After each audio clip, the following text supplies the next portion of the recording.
jeudi, ça m'a pris comme ça, une envie de tourner. En fait, ça fait quelques jours que je me dis, ah bah tiens, je ferais bien un podcast et tout.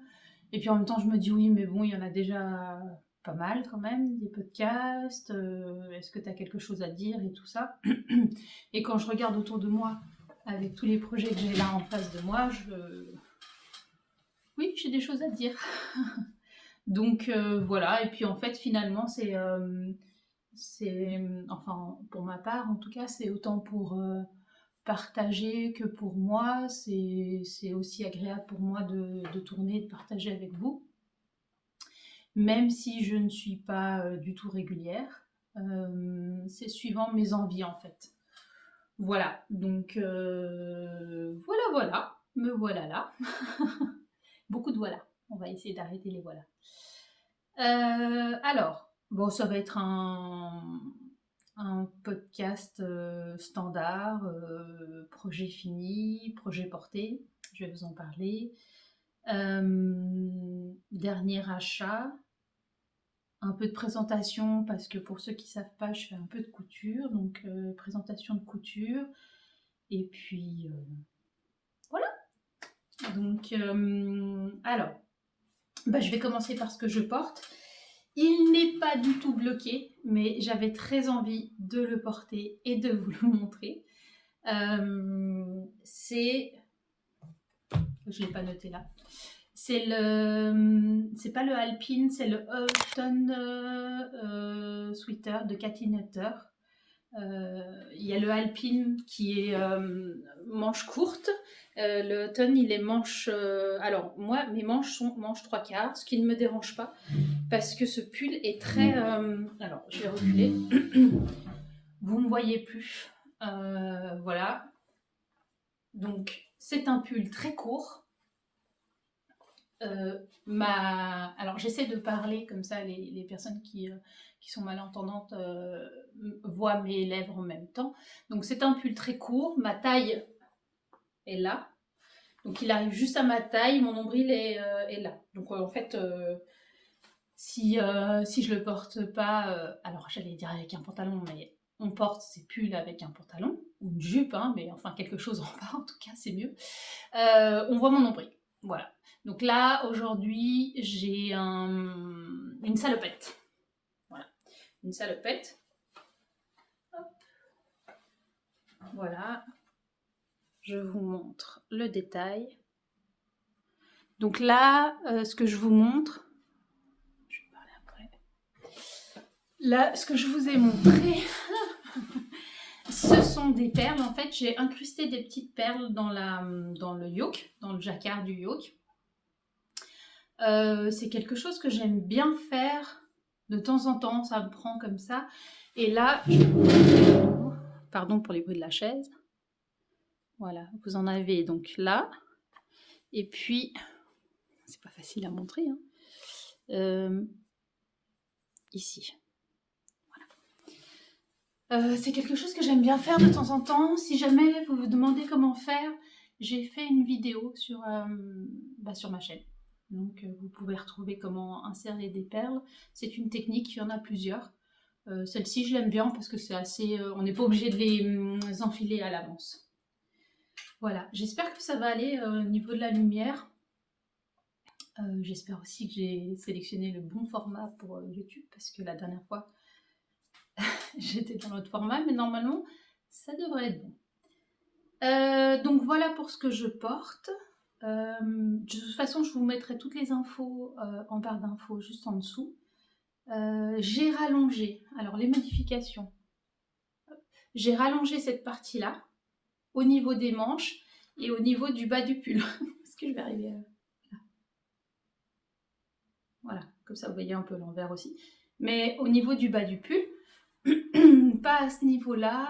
Et puis sinon, je l'ai allongé un peu, alors qu'il est déjà crop. Alors, comme il n'a pas été, je ne l'ai pas du tout bloqué là, peut-être qu'en le bloquant, ça va s'étendre un peu.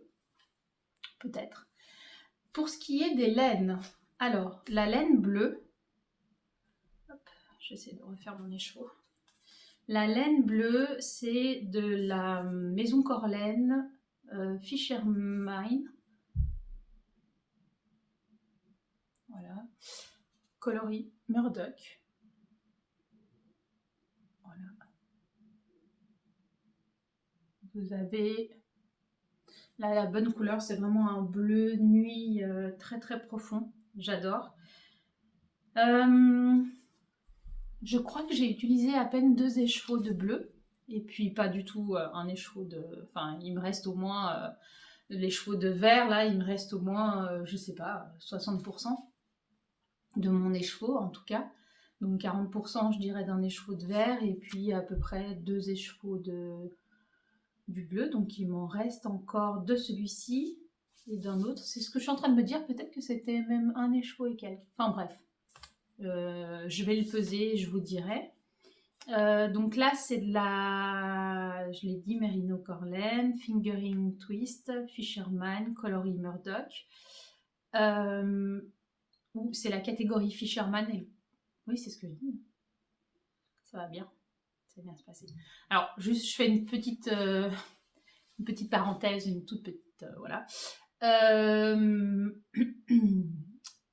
Comment dire, il peut m'arriver d'avoir des petites absences ou des petites choses comme ça. Pour ceux qui me suivent depuis un petit moment, la machine à café, qui me suivent depuis un petit moment, vous le savez, j'ai eu un cancer du sein en août l'année passée, qui a été opéré. J'ai eu les traitements nécessaires, la radiothérapie, etc., etc. Et actuellement, je suis sous ce qu'on appelle l'hormonothérapie. Et il peut y avoir quelques petits effets secondaires, comme par exemple pas de l'arthrose, mais voilà, des douleurs au niveau des articulations, après un long moment de pause, des troubles du sommeil, des bouffées de chaleur. Donc si j'ai une bouffée de chaleur vraiment forte, je pense que je couperai, je vous reprendrai après. Voilà, et puis il peut y avoir aussi parfois des ralentissements, on va dire, au niveau du cerveau. Je dois prendre un peu plus de temps pour réfléchir aux choses, etc. Voilà, donc si de temps en temps je cherche mes mots plus que d'habitude, déjà que c'était pas ça avant, mais un peu plus que d'habitude, ou si j'ai, voilà, excusez-moi, mais voilà, ça fait partie de l'aléa de la suite du traitement. Bref, j'en profite pour vous dire que voilà, moi, cette boule que j'ai eue à mon sein gauche, je l'ai découvert parce que j'ai fait une autopalpation. Je vais avoir 45 ans le 17 mai, donc vendredi, je vais avoir 45 ans, donc je n'avais pas encore de mammographie. Et donc, tout ça pour vous dire, faites de l'autopalpation, faites vérifier par votre gynécologue, c'est important. Fin de la parenthèse. Donc, je disais, Maison Corlen, j'adore. C'est de la non-superwash, c'est de la Merino non-superwash. Il faudrait que je me le note d'ailleurs. Et en fait, je l'ai acheté, alors je vois 2017, mais bref, je l'ai acheté au premier Knetit. Voilà. Elodie, si tu passes par là. Donc ça fait un petit moment, quoi. Ça fait un petit moment. Et alors, pour ce qui est de la verte, eh ben, je sais plus. En fait, je sais plus ce que c'est. C'est bien dommage parce qu'elle est vraiment très très jolie. C'est très léger, mais elle est légèrement nuancée. Voilà. Donc, il n'est pas bloqué, donc il est tout fripé, mais je l'aime déjà beaucoup. Voilà pour ce que je porte. Ensuite, de quoi je vais vous parler? On va faire tricot fini, tricot en cours, enfin en tout cas quelques tricots en cours que j'ai envie de vous présenter. Achat, et puis après, bon, ce que j'ai cousu, comme ça, si vous voulez pas forcément voir ce que j'ai cousu, ben, vous pourrez quitter. Voilà, alors, autre tricot fini. Alors, je les ai pas tous pris, je pense qu'il m'en manque. Mais ça sera l'occasion de revenir et de vous en représenter. Mais je voulais vous présenter, alors je prends mon livre, voilà, enfin mon livre. C'est un classeur dans lequel je note mes tricots. Et en ce moment, c'est très utile parce que j'oublie tout. Ça... Voilà. Alors, c'est le châle Golden Frame de Wool Pine. Hop. Je vous montre. Voilà. Donc ça serait le côté endroit. Enfin, pour moi, il n'y a pas vraiment de côté endroit ni envers. Et ça serait le côté envers. Je vous le dis tout de suite, il est bourré d'erreurs. Mais en fait, j'avais besoin d'un châle un peu compliqué parce que c'est que de la brioche et en même temps que ça défile quoi. Enfin, j'avais pas la foi et pourtant moi je suis plutôt quelqu'un normalement qui défait et qui refait, mais là j'avais pas la foi de défaire et de refaire. Donc quand je voyais une erreur, eh ben j'exerçais mon lâcher prise. Voilà. Alors je me recule, j'essaie de ne pas faire bouger, enfin de faire du bruit à la chaise. Donc que je vous le présente. Hop. Voilà. Alors, il a une forme un peu atypique. Moi, j'aime bien, quand je vais pour le mettre, je le tape, hein, voilà, tac, tac, et comme ça, il s'agrandit un peu. Enfin, il s'élargit en fait un peu. C'est de la brioche. Voilà. Donc, c'est très... c'est comme des côtes, hein, c'est très... même des côtes élastiques, c'est très yo-yo. Et j'ai fait la pointe. Alors dans le modèle, j'essaie de vous parler. Dans le modèle, c'est à la fin qu'ils mettent un changement de couleur.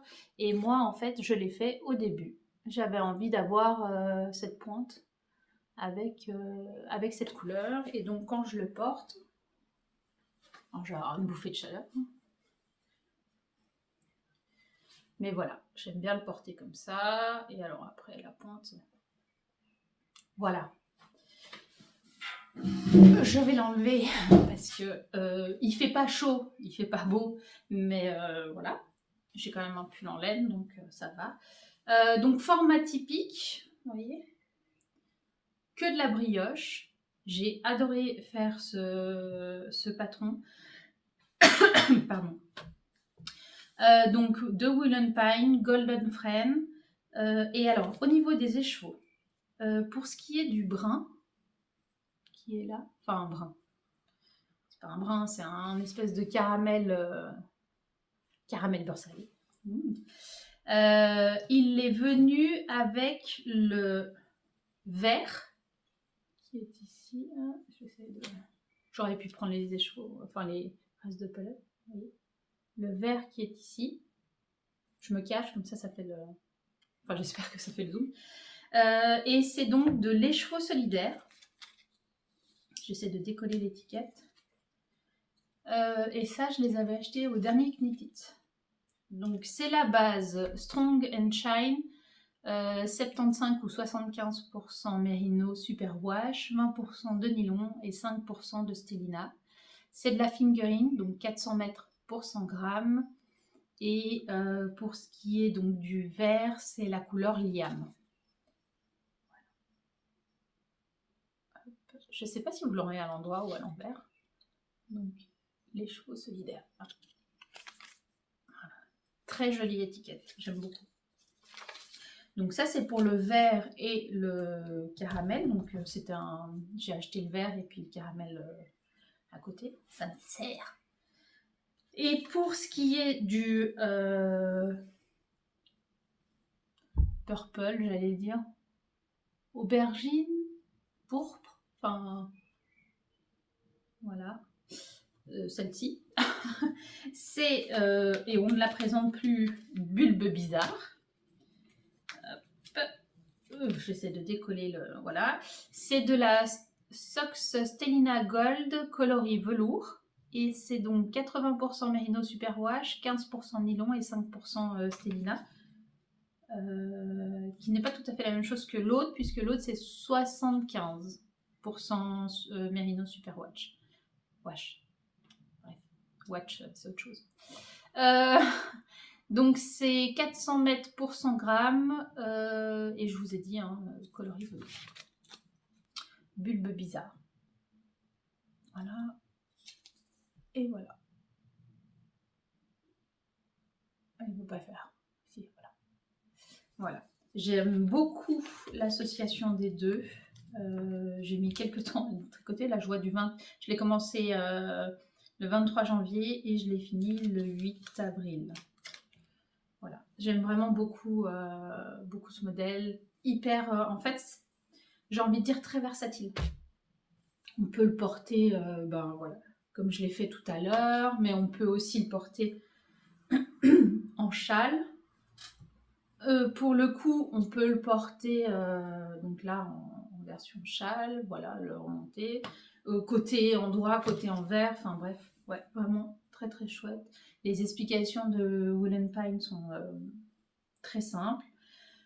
C'est pas forcément un châle que je conseillerais pour les débutants parce qu'on a quand même des augmentations et des diminutions dans de la brioche. Donc il vaudrait mieux faire un châle en brioche, enfin de la brioche simple, ou un châle ou un pull, mais à plat, puisque la brioche à plat et la brioche en rond, ça n'est pas la même façon de tricoter. Mais voilà, à un niveau débutant plus, je pense que ça peut le faire. Et puis bon, c'est que du tricot.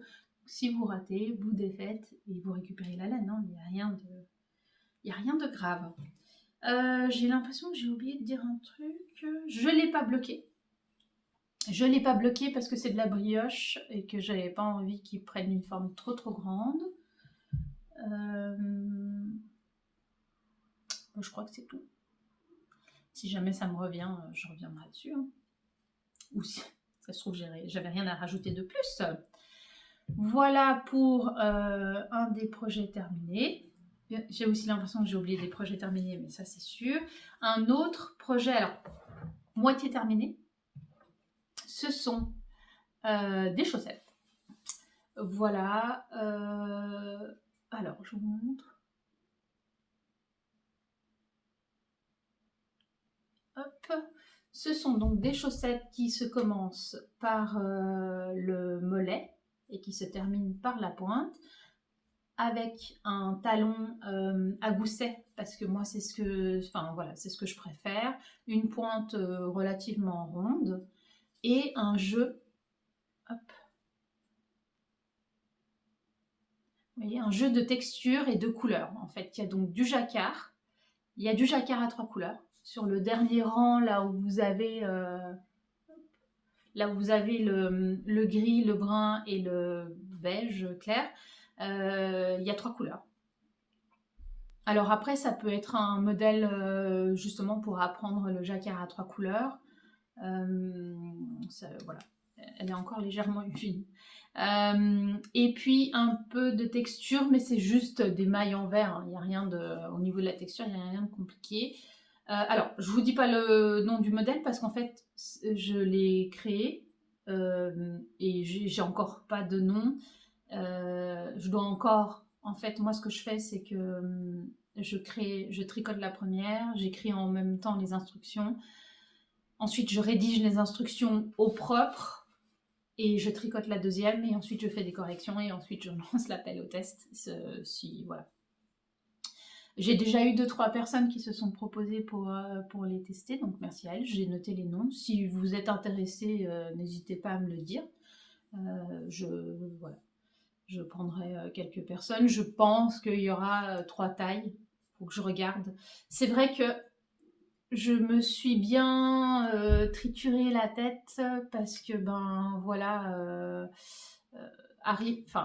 le truc des talons à gousset, c'est d'arriver à faire suivre le motif qui est là avec l'augmentation qu'on va avoir ici. C'est pas forcément simple, d'ailleurs c'est pas le même motif, et donc c'est là où ça a été un peu, et puis que ça soit quand même symétrique, mais c'est là où ça a été un peu voilà.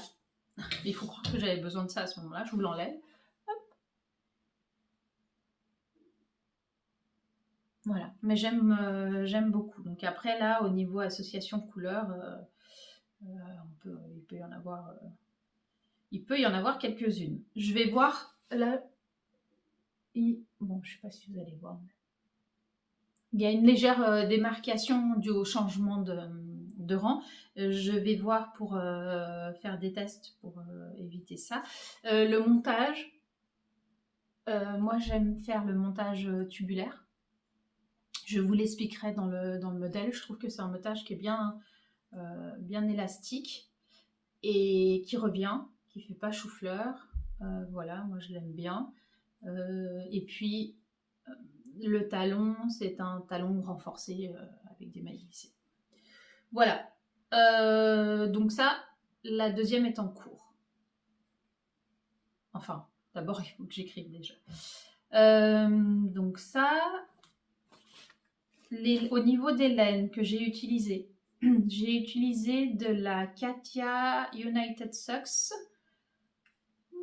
Qu'est-ce que c'est? C'est 75-75% de laine et 25% de polyamide. C'est des balles de 25 grammes pour 100 mètres. Voilà.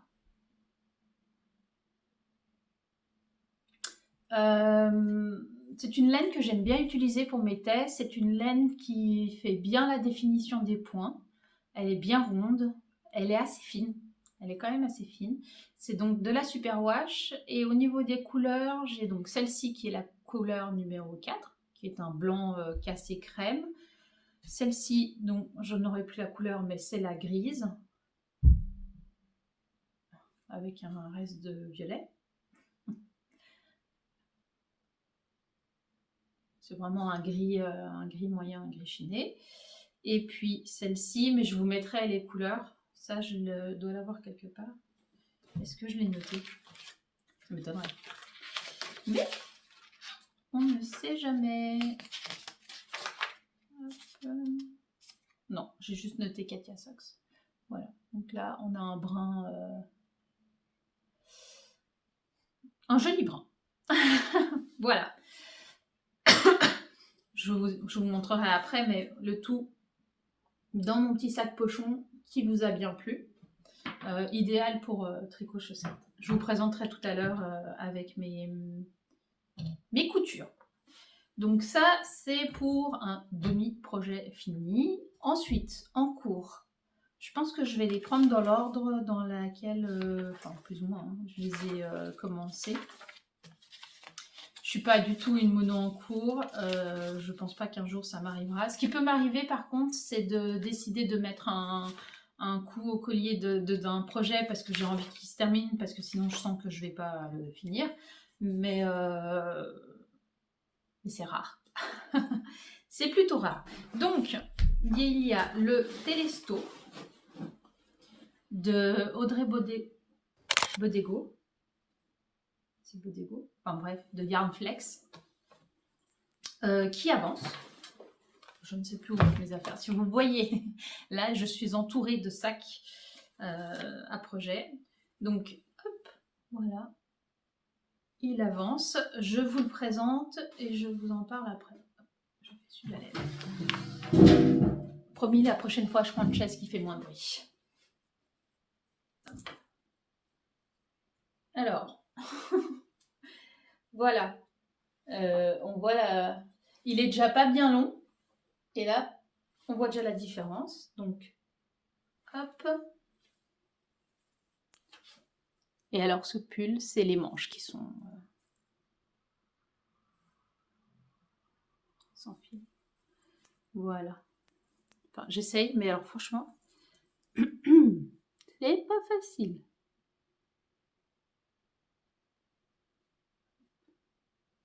J'essaie d'aller à la lumière. Hop, je me rassieds. Je soulève ma chaise. Voilà. Donc, c'est un pull col V. Alors là, le col est large, mais on va récupérer des mailles. Hein.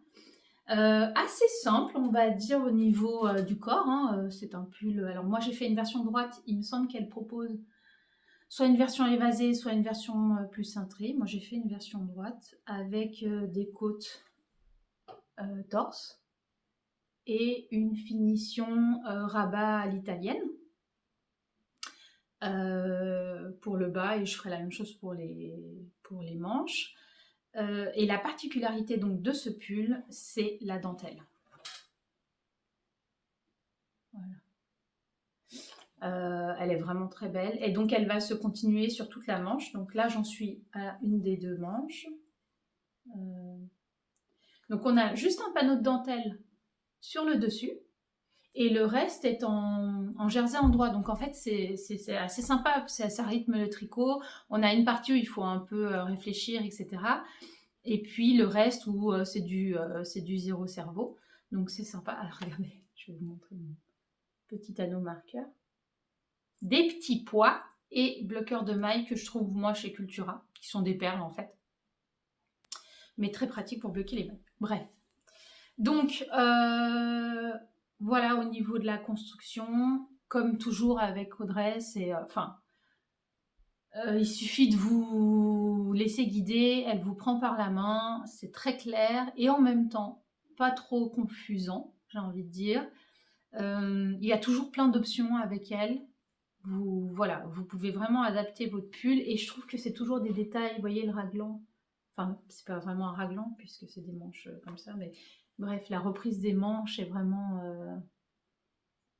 c'est vraiment super joli, enfin le détail de la dentelle, etc. etc. Enfin, j'aime beaucoup ce qu'elle propose. Donc petit pull qui avance, au niveau de la couleur on est là. Et alors, au niveau des laines, ça c'est un cadeau de mon mari donc pour Noël. Donc je l'ai commencé le 25 du 12. Au niveau des laines, il m'a offert donc de la Cardiff Cachemire classique. Et là le coloris 601. Donc c'est de la 100% cachemire, 25 grammes, 112 mètres. Voilà. Niveau couleur, vous êtes pas mal.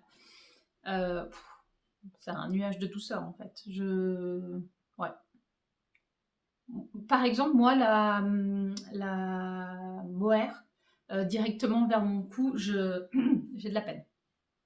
J'ai de la peine. Mais là, voilà. C'est vraiment... je pense qu'une des laines les plus douces que j'ai tricotées avec de la yak, par exemple. Donc, voilà pour ce projet qui avance, qui avançait très très bien jusqu'à ce que je commence un autre projet et qui va avancer un peu moins bien, bah voilà. Mais je vais vous expliquer pourquoi l'autre projet a sauté sur mes aiguilles. Et voilà. Alors c'est vrai que c'est une laine qui est pas poilue. C'est pas poilu comme de la, c'est pas poilu comme de la mohair justement, ni même comme de l'alpaga, bien que ça pourrait se rapprocher au niveau du poil. Hein.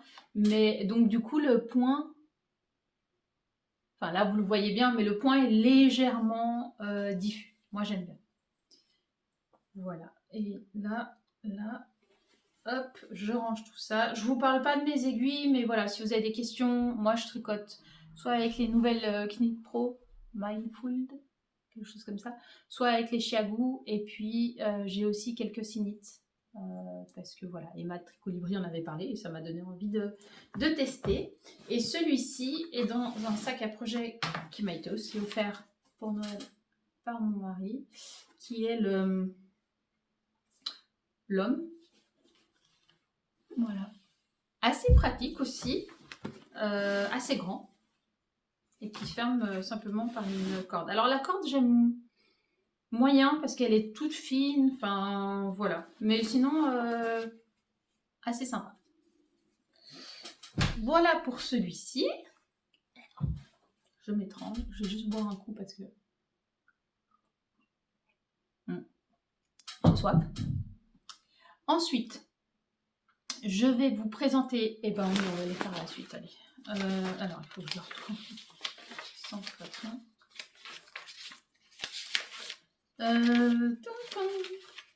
Je cherche le prochain projet que je vais vous présenter. Mais alors là, je regarde tous ces projets. Je me dis, mais où sont tous ces projets? Ah, voilà, c'est celui-là. Alors, vous l'avez déjà vu si vous me suivez sur Instagram. Je vous mettrai les informations Instagram, hein, Lumana Atelier. Je vous mettrai tout ça si vous voulez me suivre sur Instagram aussi. Je poste pas mal sur Instagram. Peut-être Enfin, d'ailleurs, sûrement plus facilement que par ici, parce que c'est des photos, c'est vite fait, et voilà. J'essaie de faire suivre ma laine. Et donc, c'est le modèle. Je vais éviter de perdre voilà. Je vous dévoile rien en vous montrant ça. Voilà, donc c'est le modèle châle Smorgasbord. C'est certainement pas comme ça qu'on le prononce, mais c'est pas grave. De Stephen West, donc West Knit. Voilà. Avec plein de couleurs. Et là, j'avais besoin. Moi, c'est. En fait, je suis quelqu'un plutôt neutre au niveau des couleurs, des habits, voilà, plutôt neutre. Et parfois, j'ai besoin de couleurs, voilà, j'ai besoin que ça soit complètement décalé, une pièce comme ça. Alors, ça va rarement être un pull parce que pour moi, c'est plutôt compliqué de le porter, même si je trouve ça très joli. Mais ça peut être un châle ou ce genre de choses. Et là, vous allez voir de la couleur. Alors, le câble n'est pas assez grand et pourtant, j'ai relié 2 câbles déjà. Mais voilà.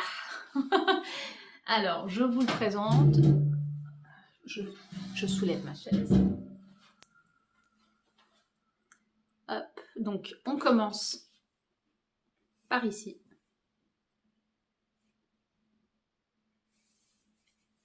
Hop.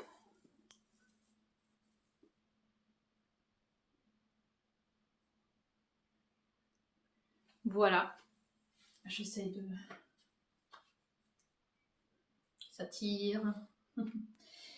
Donc comme je vous disais, le câble est petit. Hop.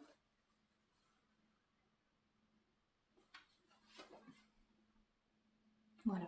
Donc il n'est pas bloqué, hein, puisqu'il est encore en cours. J'ai encore quelques rangs quand même à faire. Et je ne sais plus combien je suis là. J'en suis de mailles. Quasiment 400 mailles. Là, j'ai quasiment 400 mailles. Et alors, au niveau des laines, en fait, c'est que... je vais essayer de vous le montrer. C'est que du reste de laine. Est-ce que je vais arriver à vous... Je ne sais pas ce que c'est ça. À vous montrer comme ça. J'ai un sac, en fait. Vous voyez, que j'ai rempli de laine, avec plein de couleurs. Et je pioche. Alors, pas forcément au hasard. Je regarde quand même que ça... J'allais dire aille ensemble. Même si, voilà, hein. Mais voilà, je regarde quand même. Et alors, c'est que des restes de laine. Alors, ça peut être des gros restes quand même, comme celle-ci. Donc, celle-ci, par exemple, dans mon souvenir, c'est une louve dans les bois. Elle est un peu plus claire que ça. Un peu moins fuchsia, mais un peu plus claire que ça. J'ai ça, j'ai celle-ci.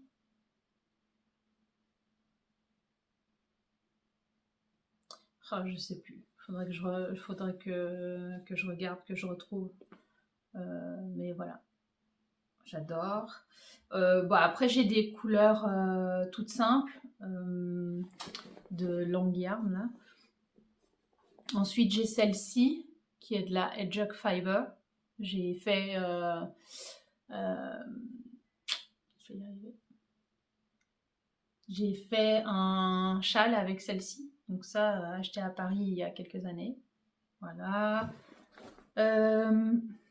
J'ai celle-ci aussi. Pareil, acheté à Paris, mais je sais plus la teinturière. Peut-être bien que c'était... J'ai acheté les deux ensemble. En fait, j'ai fait un châle avec les deux ensemble. Peut-être bien que c'est de la Hedgehog Fiber aussi. Voilà. Ensuite, j'ai celle-ci que j'avais teint moi-même. Parce qu'il y a quelques années de ça, je faisais de la teinture de laine. Hop. Voilà. Donc gris avec des couleurs néon. Qu'est-ce que j'ai d'autre? J'ai récupéré du coup les restes de laine de mon châle frêne. Donc là, on est sur de l'écheveau solidaire. Hop. Ça, hop. Voilà. Des petits restes comme ça, des restes plus importants. Ça, c'est Dans le sud de la France, vers Aix, le chat qui tricote. Voilà. Très joli. Donc là, j'en ai 2. Ah, et là, un aubergine. Donc ça, c'est pareil. Ça, c'est de la laine que j'avais teinte aussi. Voilà, donc beaucoup de restes que je m'amuse à tricoter dans ce châle. Il y a, comme toujours avec Stephen West, beaucoup de points. En tout cas, dans celui-ci, il y a vraiment beaucoup de points. Donc, on a un jeu de points mousse, donc rayé. Ensuite, on a, j'essaie de m'approcher, des côtes, en fait. Là. Ensuite, on a comme un jeu de sac à course. J'appelle ça les sacs à course, mais avec une double couleur. Un jeu comme un panier tressé. Point mousse couleur simple. Ensuite, de nouveau quelque chose de ouvert. Les fameuses... je crois qu'il en a mis quelques-uns dans ses derniers modèles. Ensuite, un jeu de mailles en verre et de dentelle. Un point de... Celui-là, c'est le point de riz. Un point de filet. Des côtes, comme des côtes. De nouveau comme un panier. Point mousse. Et là, un point ouvert. Donc, enfin... Voilà, et alors ça, celui-là, c'est sûr que quand je vais le porter, ça me mettra la bonne humeur. Voilà, ça me mettra la bonne humeur. Donc celui-ci, je l'ai commencé le 8 avril 2024. Voilà. Et dans laine, j'ai marqué beaucoup. Voilà. Je vais essayer de retrouver les labels, les étiquettes pour quand même les présenter. Ça serait dommage. Ensuite, je pousse. J'espère que vous n'avez pas bougé. Qu'est-ce que j'ai? Oui, j'ai commencé. C'était quand? Quand il y a eu la pause, là, jeudi, je crois. Je l'ai noté, le 9 du 5. Donc, j'ai commencé un nouveau projet qui est le cardigan Camino de Carmen Garcia de Mora. Voilà. Et en fait, je suis tombée... J'ai pas pris le patron. Non. De toute façon, je vous mettrai soit ici, enfin bref, je vous mettrai les photos des patrons et toutes les informations sont en bas dans la barre d'infos. Il me semble que je vous l'ai déjà dit, mais voilà. Donc j'en suis au début, enfin au début bien avancé. C'est donc un cardigan, donc moi ce que j'appelle un gilet. Hop, voilà. Alors, en fait, ce gilet m'a plu parce qu'il est plein de petits détails. Il est très simple. C'est du jersey, hein, je veux dire, il n'y a rien de... Voilà, hein, il n'y a rien de compliqué. Alors forcément, c'est de l'aller-retour puisque c'est un gilet, donc maille en droit, maille en vert. On a comme une fausse couture au niveau des côtés. Les manches sont montées et récupérées, vous voyez, avec un rang de point en vert. Donc on commence d'abord par le dos. Que je me souvienne. Hein. On commence d'abord par le dos, jusqu'à une certaine hauteur. Ensuite, on récupère sur le petit rang de points qu'on a fait pour aller monter les devants. Donc, on tricote d'abord un premier devant et un deuxième devant jusqu'à une certaine hauteur. Et ensuite, on vient raccorder avec le dos. Donc, voilà, ça va être un gilet tout simple. La patte de boutonnage se récupère par la suite. Il y a 2 poches que je ferai. Et voilà. J'aime vraiment beaucoup. Ça sera un gilet un peu veste quand même. Hein, parce que au niveau des aiguilles, je suis en 4,5. Donc, ce qui pour moi est assez gros. Donc, ça, c'est quand même un projet. Voilà. Et donc, au niveau de la laine, c'est de la Schachenmayer Tuscany Tweed que j'ai acheté. Moi, j'habite proche de la frontière. Donc, en fait, je l'ai acheté à Brico Loisir ou quelque chose comme ça. Non, enfin bref, en Suisse, quoi, à Genève, plus exactement. Donc, au niveau des laines, je la double. Donc, ça, c'est la Schachenmayer Tuscany Tweed. Voilà, ça, c'est le coloris de base. Et en fait, j'ai l'intention de faire en bas des manches et en bas du gilet des rayures. Je ne sais pas encore la taille, je ne sais pas encore la grosseur, c'est pas prévu dans le modèle, qui est un modèle tout simple. Mais voilà, j'ai envie de faire ces rayures-là. Et pour ça, j'ai donc celle-ci, qui est moins rouge pétante que ce que vous voyez là. Là, c'est vraiment... elle est plus... voilà, c'est une couleur un peu plus sourde, mais c'est donc de la tweed à l'intérieur. Et je vous ai pas dit la composition, mais c'est donc des pelotes de 50 grammes en 170 ou 170 mètres. Et au niveau de la composition, voilà, 55% de laine, 30% de viscose et 15% d'alpaga. Et je pense que la viscose, c'est le tweed qu'on a à l'intérieur. On voit qu'il y a un peu de tout.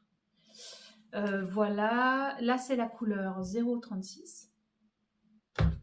Ensuite, j'ai pris jaune. Alors, les couleurs sont toutes un peu plus fades que ce que vous avez là. Donc, la jaune, c'est de la 0,25. J'ai pris vert. Donc, avec comme des petites neppes à l'intérieur, bleu, etc. Donc là, on est en 0,70 ou 0,70. Et la 0,69 qui est en bleu. Donc, j'aurai le gris, le bleu. Alors, je ne sais pas encore dans quel sens je vais les mettre. Mais voilà. En bas, il y aura juste rayures fines, rayures plus grosses. Ça va dépendre aussi de la quantité de laine que j'aurai utilisée pour le corps et les manches. Et avec, parce que là, la taille de la fibre, je crois que c'est du worsted. Je ne vais pas vous dire de bêtises, mais voilà, je vous laisserai regarder. Donc, je la double, parce que là, on est en... Excusez-moi, hein, on est quasiment de la fingering. 340. Ouais, peut-être sport fingering, on va dire. Donc, je la double avec du mohair. Et alors là, au niveau du mohair, en fait, j'ai été piocher dans mon stock. Donc, le vert, je vais la doubler avec celle-ci. Voilà. Oui, c'est de la mohair de France. Vous savez, les fermes de France. Enfin, vous n'allez pas voir l'étiquette, mais voilà. Mohair des fermes de France. Ensuite, le jaune, je vais la doubler avec celle-ci, qui est un mohair de chez Rohan, la Kit Silk Mohair. J'ai pris plusieurs. La rouge avec celle-ci, qui est aussi de la Kit Silk de Rohan. Et la bleue avec celle-ci, mais je ne suis pas encore sûre pour la bleue, qui est un mohair de France.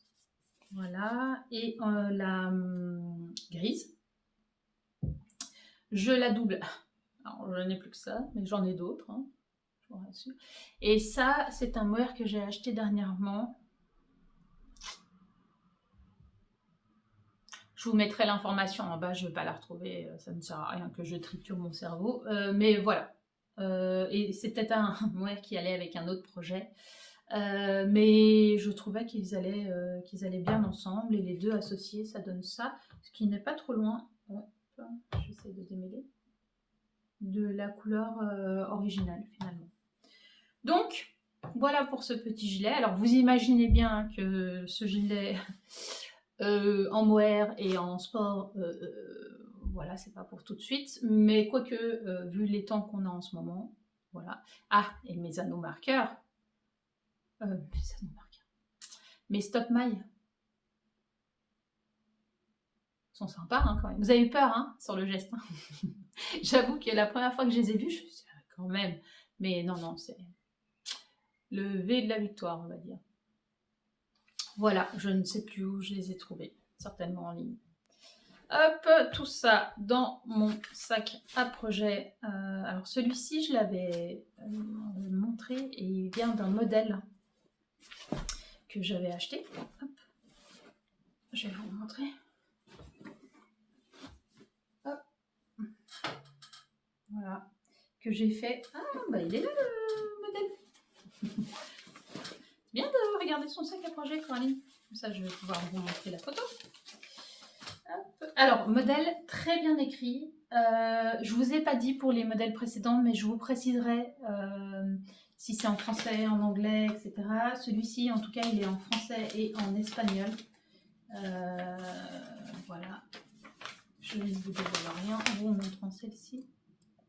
Vous voyez, modèle tout simple, mais vraiment j'aime beaucoup. Et alors le modèle est hyper, donc là moi je le tricote en anglais, hyper clair, pour chaque étape un peu, voilà, où il pourrait y avoir des questions, elle a mis un petit QR code pour aller regarder des vidéos. Enfin, j'avais jamais tricoté de modèle de Carmen, c'est ça, hein, je vais retrouver son nom, Carmen Garcia de Mora. Et franchement, je suis pas déçue et je pense que j'en tricoterai d'autres.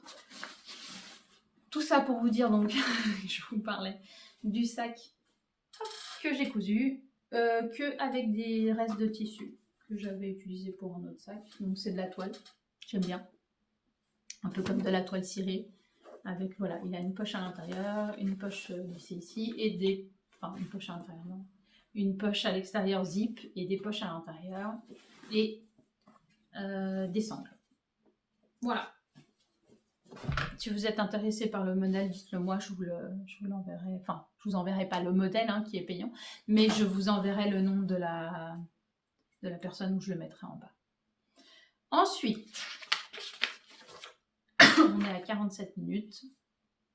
Ça va. Donc ensuite, le dernier que j'ai monté hier, parce qu'en fait ma soeur a eu son anniversaire le 27 mars et je la tanne pour qu'elle me donne ses tailles, ses mesures pour que je puisse lui faire un pull.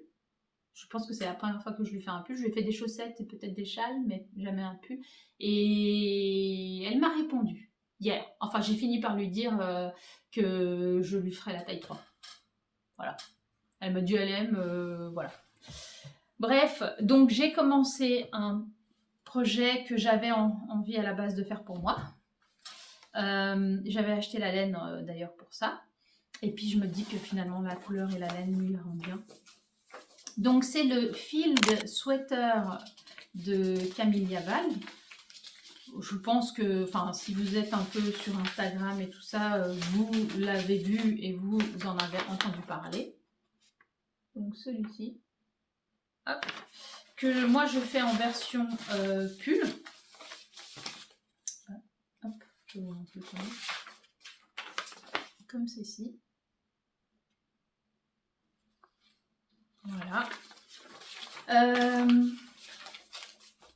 Il y a Desmailles et moi qui l'a tricoté et qui m'a donné envie. En fait, c'est elle qui m'a donné envie. Alors, je dis Desmailles et moi parce que je me souviens plus de son prénom, forcément, et son nom. Mais qui m'a donné envie de le tricoter. Christelle, voilà. Qui m'a donné envie de le tricoter. Et donc, j'ai acheté de la laine. Je vous parle de la laine après. Je vous montre où j'en suis. Donc, petit radis. Voilà. Voilà où j'en suis. D'ailleurs, j'ai fait une vidéo que je vais mettre bientôt là sur la chaîne pour vous montrer comment moi, il y a des mailles, on va dire croisées, une maille devant, une maille derrière, et pour vous montrer comment moi je fais sans l'aiguille auxiliaire. Parce que là, elle conseille une aiguille auxiliaire et j'aime pas avoir plusieurs trucs dans mes mains, donc là j'arrive à le faire, on arrive à le faire jusqu'à un certain nombre de mailles, et là c'est 3 mailles, une maille, et j'y arrive sans trop de soucis. Donc, je vous montre. On commence à voir ce qu'elle appelle les grains, hein. On commence à les voir, à les sentir. Hop. C'est assez dense, hein. quand même comme tricot, mais en même temps, comme c'est assez enfin pas ajouré, mais on a des, vous voyez, des mailles, ça va, c'est pas désagréable. L'encolure m'a l'air large, je verrai. Au pire, je récupère et puis enfin, je récupérerai là et je vais montrer d'autres mailles. Au niveau de du caston, non. Au niveau du montage, du début, voilà, moi j'aime bien faire un montage tubulaire, c'est assez large, non, assez lâche. Je pense que là, au bout d'une heure, je vais, ouais, assez lâche, et en même temps, ça revient. Parfois, il faut faire quand même attention parce que justement, c'est assez lâche. Et donc, parfois, c'est trop lâche au niveau du col. Donc, quand c'est comme ça, moi, sinon, je monte avec une taille ou une demi-taille d'aiguille plus petite. Voilà. Mais j'aime beaucoup cette finition. Voilà, j'aime vraiment beaucoup cette couleur. Donc, au niveau de la laine, et là, je vais pas être très bonne parce que voilà, c'est un cône que j'ai acheté qui a l'air d'être de la laine soufflée. En fait, on a un fil, je pense, de coton à l'intérieur de laquelle on a soufflé de la laine. Couleur assez, vous êtes assez proche, et donc à l'intérieur, je suis obligée d'enlever mes lunettes. Je vois mal de loin, je vois bien de près. Donc à l'intérieur, c'est marqué qu'on a 38% d'alpaga, 30% de mérino, non, 3% de mérino, 3% de coquelicot, et que donc c'est 200 mètres pour 100 grammes. Voilà, et qu'il y a 800 grammes. Donc normalement, je pense que je devrais en avoir assez. Je l'ai acheté sur un site qui s'appelle Made in Italy, je crois, ou quelque chose comme ça. Et finalement, quand on m'a envoyé la laine, ça venait pas d'Italie. Je sais plus, d'un pays de l'Est, mais en tout cas pas d'Italie. Mais bref, c'est vraiment de la laine qui est pas très très coûteuse, on va dire. C'est des restes en fait inutilisés de grosses industries. Donc voilà, le prix est abordable, et en plus je me dis bon, de toute façon c'est de la fin de stock, donc c'est bien aussi de les utiliser même si elle vient pas de juste à côté, quoi. Donc voilà pour mes projets en cours, on va dire les projets en cours principaux, parce que pour ceux qui me connaissent, vous le savez, j'en ai beaucoup d'autres. La preuve en est dans mon carnet où j'ai beaucoup d'autres projets. Alors ça, c'est pour les projets en cours. Ensuite, on va parler donc de mes derniers achats. Donc je regarde souvent le podcast de Tricot et Stitch, et j'ai complètement craqué sur le mois d'avril, il me semble, où je lui ai acheté. Alors, c'est pas forcément les couleurs du mois d'avril, mais voilà, je lui ai acheté ces deux laines-là. Vous avez pas mal les bonnes couleurs. Voilà. J'adore. Donc celle-ci, c'est donc de la Tricot et Stitch, BFL Fingering, 100% BFL, 400 mètres pour 100 grammes. La couleur, c'est peut-être Drum Dest. Je vous montre. Voilà. Et alors là, on a... Enfin, ouais, c'est comme un paysage, en fait.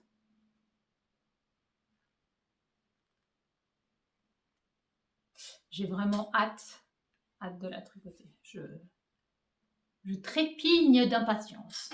Avec, j'ai acheté donc de nouveau de la 100% BFL. Et là, c'est la New Moon.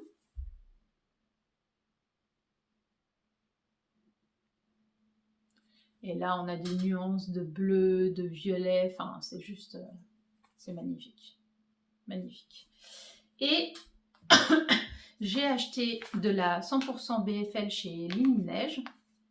Donc, c'est de la 100% BFL, 400 mètres pour 100 grammes. Je ne sais pas si c'est la même base exactement, mais voilà.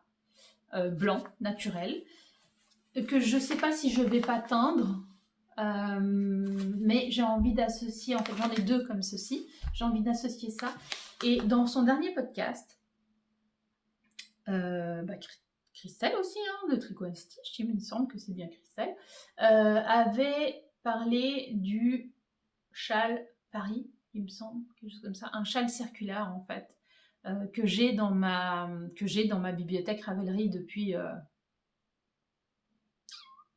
je sais pas, je pense sa sortie. Je sais pas quand est-ce que c'était, mais c'était il y a très très longtemps. Et donc, c'est quand elle a fait sa collaboration, donc c'était il y a très très longtemps, qui était dans un vieux rose, un châle qui était dans un vieux rose, j'avais adoré le châle, et que j'ai jamais tricoté, hein. Et elle l'a montré là dans son dernier podcast, si vous ne l'avez pas vu, allez-y, hein. Elle l'a montré tricoté avec des couleurs en fait, enfin avec pas un dégradé, mais des couleurs qui se suivent hein, comme ça, là elles se suivent comme ça. Et j'ai trouvé l'idée très bonne, et en fait j'ai envie de faire ça avec peut-être là au milieu une couleur que je vais teindre, une couleur intermédiaire, je sais pas, bleu-gris, parce que dans celle-ci on a aussi du bleu, beaucoup plus clair, beaucoup plus, voilà, mais il y a aussi du bleu, et là on a un bleu, violet, voilà, donc peut-être celle-ci, un intermédiaire entre les deux, et peut-être que ça partira comme ça, ou pas. Je suis en train de voir celui-là. Bref, voilà. Vous voyez ? Donc, il faut déjà que je regarde le nombre de laines que j'ai besoin pour ce châle, enfin, voilà. Mais avant ça, j'aimerais déjà finir au moins un projet. Et hier, en allant pour un de mes examens, à Genève, donc moi je suis suivie médicalement, je suis suivie à Genève, j'ai cette chance-là, et à côté, pas loin, il y a un Manor, mais c'est pas Manor là, c'était Cop City, il y a Cop City, et à chaque fois il y a des laines à chaussettes suisses, et j'ai trouvé celle-là très drôle, voilà. Et donc les laines à chaussettes suisses, souvent, on a un fil de renfort en fait, qui se glisse avec. Je ne vais pas pouvoir remettre, mais c'est pas grave. Si, voilà. Et donc c'est de la Freilich Wool Blaumbahn Maxi Ring. Et ça fait apparemment des rayures avec des couleurs néon. J'ai trouvé sympa. Je sais plus combien j'en ai pris. Non, j'en ai pris une comme ça et une grise que j'ai pas pris. Ça sent le mouton. Et une grise que j'ai pas pris pour aller avec et faire les contrastants. Voilà. Donc, voilà pour mes achats. Et on va dire voilà pour la partie laine.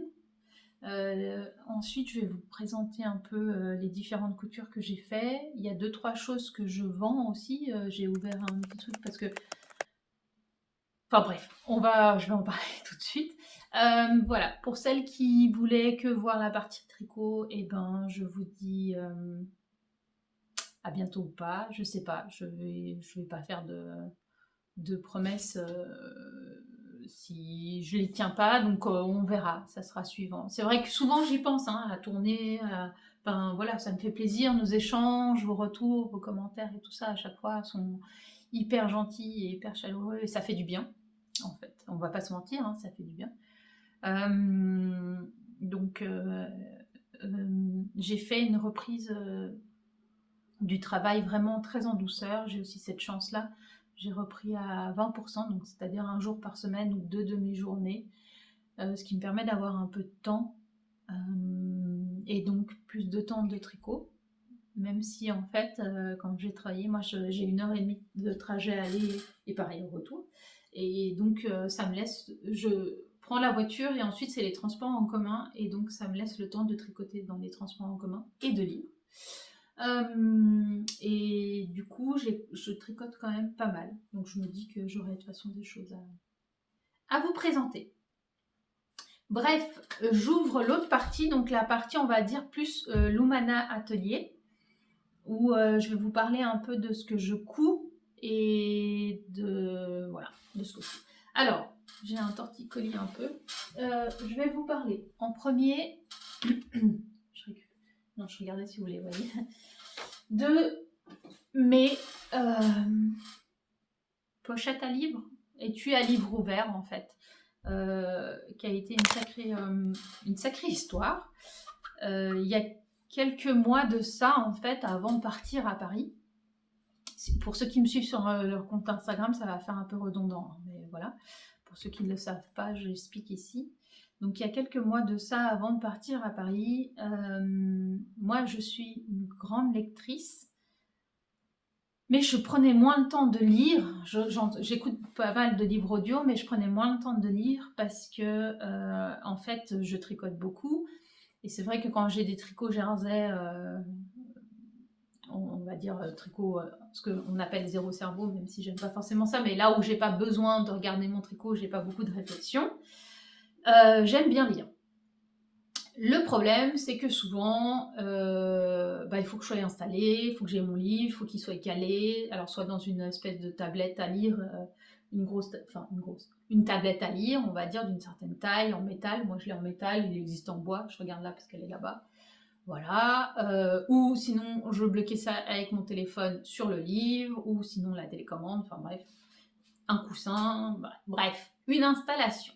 Chose qui, dans le TGV, c'est un peu compliqué. Alors on peut installer son truc à lire là, rigide, mais là on partait un week-end, je m'étais cousu un petit sac, et j'arrivais pas, voilà. C'était soit ça, soit le tricot. Alors autant vous dire que là, j'ai pris mon tricot, et je me suis dit, la veille, en fait, j'ai rêvé d'un étui, et vrai, hein, j'ai vraiment rêvé d'un étui à livre, en fait, qui me permettrait de tenir mes pages, mon livre ouvert, sans que j'ai besoin de le tenir. Et je me suis attelée à ça le vendredi dans la journée, et j'ai fait un exemplaire qui a un peu évolué au fil du temps, mais qui reste quand même plus ou moins, dans l'ensemble reste le même. Et donc, je vous en présente un que j'ai fait là, qui est un des derniers que je me suis fait pour moi. Voilà, alors j'adore le tissu. Voilà, avec ma petite étiquette. Et donc, en fait, c'est un étui, j'ai envie de dire standard, dans l'ensemble. Hein. On a une attache avec des pressions. Hop. Voilà. Donc, de pression. Dans les premiers modèles, j'avais mis avec un rivet. Un rivet, un élastique pour si on voulait fermer, suivant la taille du livre, etc. Et finalement, avec 2 pressions, c'est mieux. Il n'y a pas le rivet au milieu, donc c'est plus solide. Donc voilà. Donc, hop, on ouvre son étui à livre. Le truc est d'accrocher donc derrière l'attache qui est légèrement élastique, donc cette attache là est légèrement élastique. On peut donc du coup jouer sur la tension de l'attache, on va dire, à l'arrière en jouant avec les pressions, donc comme ceci. Et puis en fait, donc imaginons qu'il serait posé sur une table, mon étui donc tient ouvert, première chose.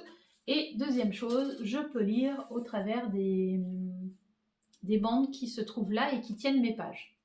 Voilà. Et j'ai rajouté aussi 2 marqueurs de page. Alors, je vais peut-être pas perdre... voilà. J'ai rajouté 2 marqueurs de page pour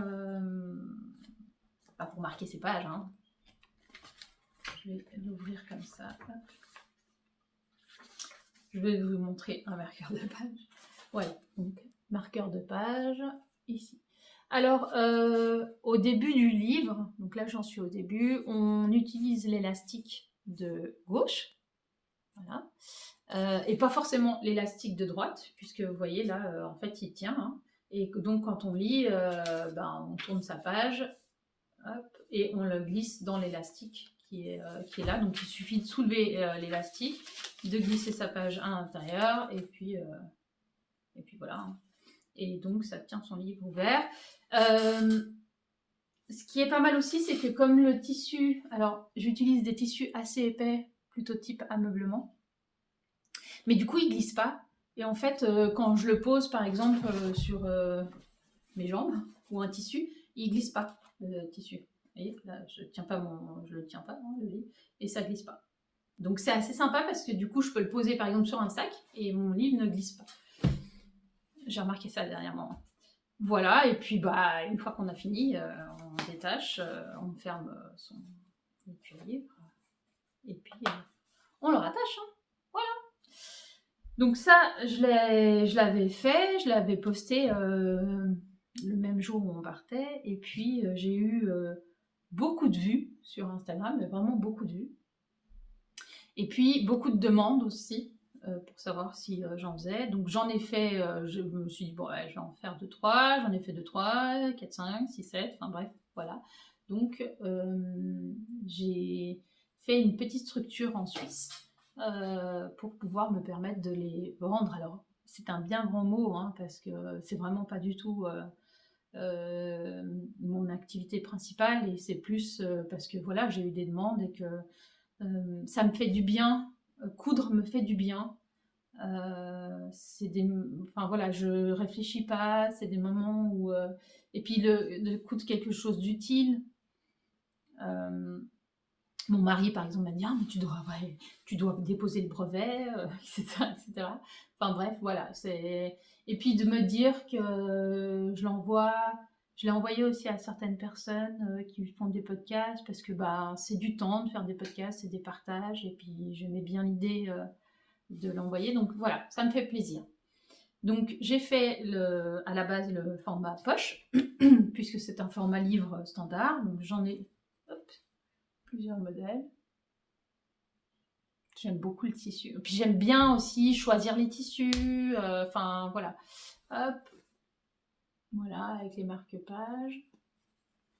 Donc ça c'est quand il est vide. Choisir les tissus, les pressions, le matelassage. Enfin voilà. J'ai celle-ci aussi. Là j'avais mis l'étiquette derrière, mais je suis pas convaincue par l'étiquette derrière. Je pense que je préfère la mettre sur le dessus. Puis là du coup maintenant je la thermocolle plutôt que de la coudre. Je trouve que c'est plus... Enfin bref, voilà. Et j'ai eu quelques demandes pour des grands formats. Donc, ben voilà. Hop. Format poche et grand format. Donc, par exemple, là, si vous voyez, c'est une demande qu'on m'a faite pour un grand format personnalisé, format livre que je ne connaissais pas, mais qui apparemment est assez utilisé. Donc là, c'est toujours le même principe, juste il y a plus de pression pour avoir, comme c'est du grand format, pouvoir... voilà. Le principe, c'est que derrière, il faut que ça tende quand même.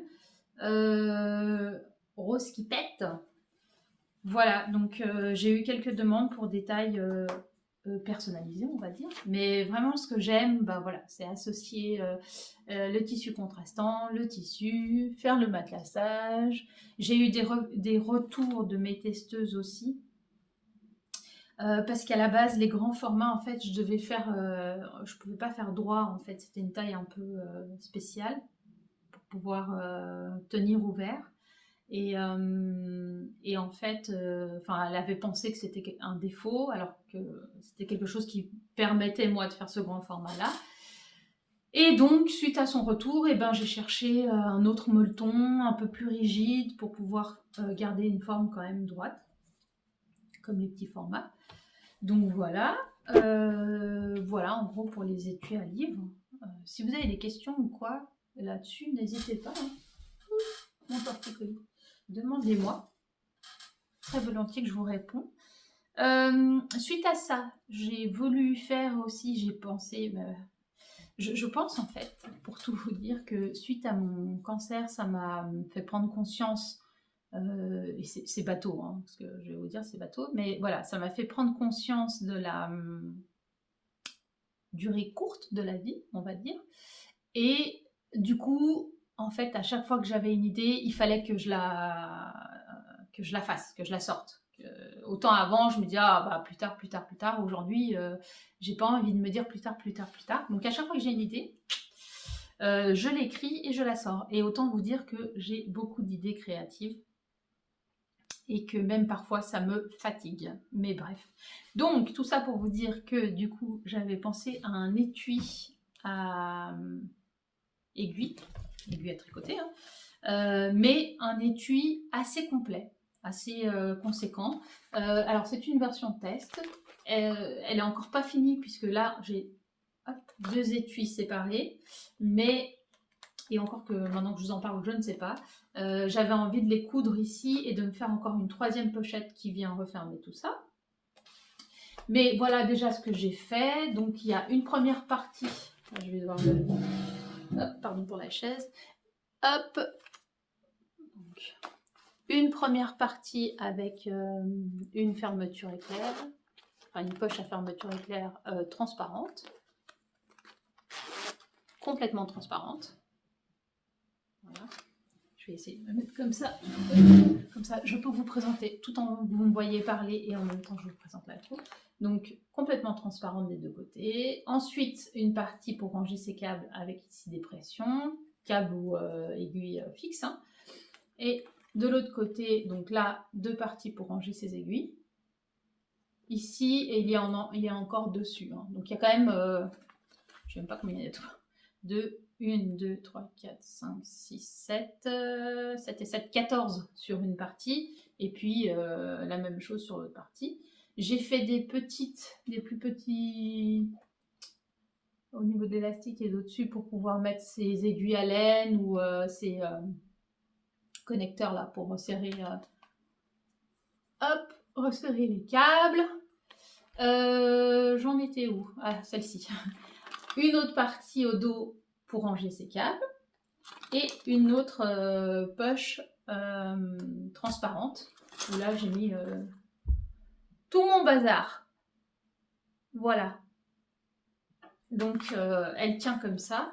Et donc là, effectivement, c'est 2 parties. Et je me dis que finalement, c'est peut-être pas plus mal que ce soit les 2 parties séparées. Et une 3e partie viendra par-dessus qu'on puisse la fermer. Donc celle-ci, elle est assez conséquente. Et du bazar, on en met. Hein, parce que là, ce que j'aimais bien dans les poches transparentes, c'est que je vois tout de suite où est quoi. Donc de ce côté-ci, il y a nos marqueurs, crayons, enfin vous voyez. Hein, de ce côté-ci, ciseaux, jauge, etc. etc. Je pense que là, on peut vraiment tout ranger. Donc il est assez conséquent. Alors ce modèle-là, pour l'instant, il n'est encore pas du tout en vente. En même temps, je ne sais pas si c'est quelque chose qui peut vous intéresser ou pas, enfin vous ou quelqu'un d'autre. Donc voilà, je vais voir. J'avais besoin, je l'ai pensé, donc j'avais besoin de le sortir. Ensuite, on verra ce qu'il en est. Et par contre, j'avais aussi besoin d'un modèle plus petit que je peux glisser dans mes sacs à projet quand j'ai des projets qui exigent, non, qui nécessitent 2-3 tailles d'aiguilles. Et donc, j'ai sorti je l'ai appelé Nomade. Donc celui-ci, je l'ai sorti en vente. Il a un prix assez doux. Hein. Nomade, donc c'est de la feutrine, assez épaisse par contre. C'est de la feutrine assez épaisse. Et il est tout plat, donc c'est hyper pratique à glisser dans son sac à projet. Et dedans, on peut quand même y ranger 1, 2, 3, 4, 5 paires d'aiguilles. Alors ça peut être des aiguilles comme moi, là j'ai des aiguilles interchangeables. Voilà, c'est d'ailleurs Messinite. Des aiguilles interchangeables ou des aiguilles fixes. Hein, voilà. Dedans, on peut mettre ces câbles. Petit câble que j'ai glissé, donc c'est une poche ouverte derrière. Les petites, plus petites coutures là pour mettre ces aiguilles à tricoter, enfin à coudre. Et par exemple, voilà. Donc tout simplement en feutrine. Voilà. Alors le logo comme ça, il va pas rester, je pense. Hein. Enfin, il n'est pas comme ça d'ailleurs sur les autres. Mais voilà. Et puis j'avais envie de lui donner une petite forme. Voilà. Et ça, c'est assez pratique. Je le prends, hop, je prends mon sac à projet et hop, je le glisse à l'intérieur et on n'en parle plus. Elles sont bien protégées. Ce que j'aime bien, c'est qu'il est quand même un peu rigide. Elles sont bien protégées, elles ne cassent pas pour les aiguilles en bois, par exemple. Donc, ça, pour l'instant, à part les étuis à livres où j'en ai quelques-uns, mais sinon, c'est plutôt à la commande. J'essaye, quand j'ai des commandes, d'en faire 2-3 de plus. Comme ça, je les mets en vente. parce que bah, moi je suis la première à pas aimer attendre, même pour les commandes personnalisées.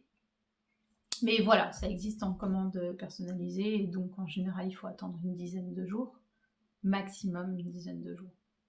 Donc voilà, et ensuite, alors j'ai pas l'autre parce que je l'ai offert, mais sur le même principe que ce petit sac, ce petit pochon. Je fais des sacs à projet aussi. Alors oui, sac à projet ou sac. Alors celui-ci est vraiment tout simple. Il n'y a pas de poche à l'intérieur, mais j'en ai fait un XL avec des poches à l'intérieur et des poches à l'extérieur. Je l'ai présenté si jamais sur Instagram. Je mettrai peut-être une photo par là, on verra. Mais j'aime bien le principe des 2 cordes. Voilà, on le transporte. Donc ça, c'est que des restes. D'ailleurs, je suis en train de me dire, vous voyez celui-ci là, et ben c'est un reste du reste de celui-ci. Voilà, c'est que des restes que j'ai fait. J'aime beaucoup le patchwork. Je fais du patchwork aussi à côté. Et donc là, c'est un style patchwork. Le format, enfin le patron du sac, c'est moi qui l'ai fait. Comme ça, là, voilà. Je l'aimais bien. Je voulais que ça ferme, mais que voilà, c'est quand même ouvert. Moi, ça me plaît. Les formats plus grands, par contre, sont plus fermés, on va dire. Et puis, surtout, ce que j'aime, c'est que ça tient debout. C'est tout matelassé, donc ça tient debout. Et moi, ça, j'aime bien parce que j'ouvre mon sac, je prends ma laine, je le pose et comment? Et la laine tient, quoi. Enfin, non, pas la laine. Mais bref, vous voyez ce que je veux dire. Je peux défaire. Voilà. Donc, voilà en gros. Pour les sacs à projet, je les ai pas encore mis. Je ne crois pas. Ah si, j'ai peut-être dû mettre en commande personnalisée. Vous pouvez aller voir, j'ai donc une boutique Etsy et puis une boutique normale, entre guillemets, enfin normale, en ligne. Je vous mettrai les liens si ça vous intéresse. Voilà, je crois que j'ai fait le tour. 1h17, ça va, on est bien. Je vais devoir faire le montage. Enfin, je ferai le montage. Je vais essayer de le faire assez rapidement. Je vous remercie.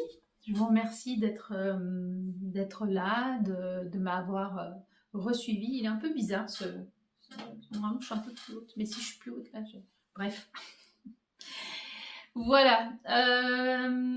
J'espère que je reviendrai dans pas trop longtemps, peut-être une fois par mois. Je me dis que ça peut être sympa. Et puis, en tout cas, n'hésitez pas si vous avez des questions sur quoi que ce soit. J'y réponds. Prenez soin de vous. C'est le plus important. Prenez soin de vous parce que si on n'a pas ça, on n'a pas grand-chose. Soyez créatifs. C'est aussi très important dans la vie d'être créatif. Et puis voilà. À bientôt.